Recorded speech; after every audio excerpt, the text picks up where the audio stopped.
From the year 1 to the year 1800, the two largest economies in the world were always China and India. And it's only in the last 200 years that Europe took off and America took off. But when you view the last 200 years of world history against the past 2,000 years of world history, it's clear that the past 200 years of world history have been a major historical aberration. All historical aberrations come to a natural end.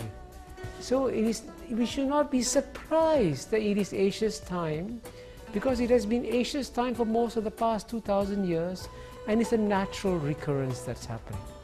In 1980, in purchasing power parity terms, United States had a 25% share of the world economy, and China only had 2.2%, less than 10% that of America's.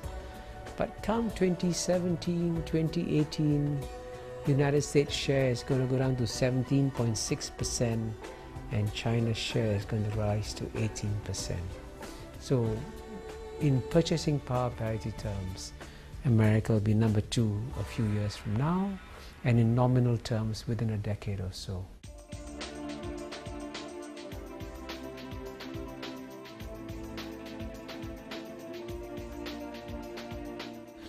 I think China's success is because they have finally understood, absorbed, and are implementing 7 pillars of Western wisdom. Number 1, free markets. That's how China went from being an economy that didn't grow at all to becoming the fastest growing economy in the world, because it switched from centrally planned state-run economics to free market economics. Second is mastery of science and technology.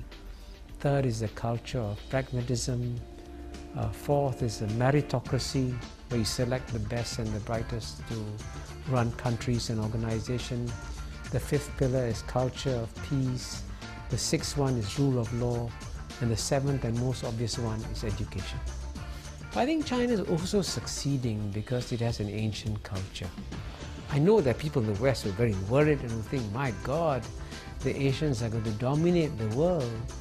And to my friends in the West, I say the goal of the Asians is not to dominate the West, but to replicate the West.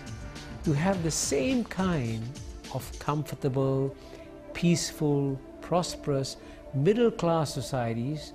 What Europe takes for granted, what North America takes for granted, is something that the Asians are beginning to achieve now.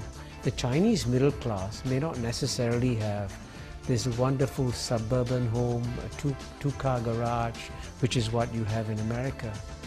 But guess what? They will be able to buy expensive French wine, travel to Paris or London, send their kids to study in Harvard or Yale, and be able to enjoy many of the amenities that Americans today enjoy.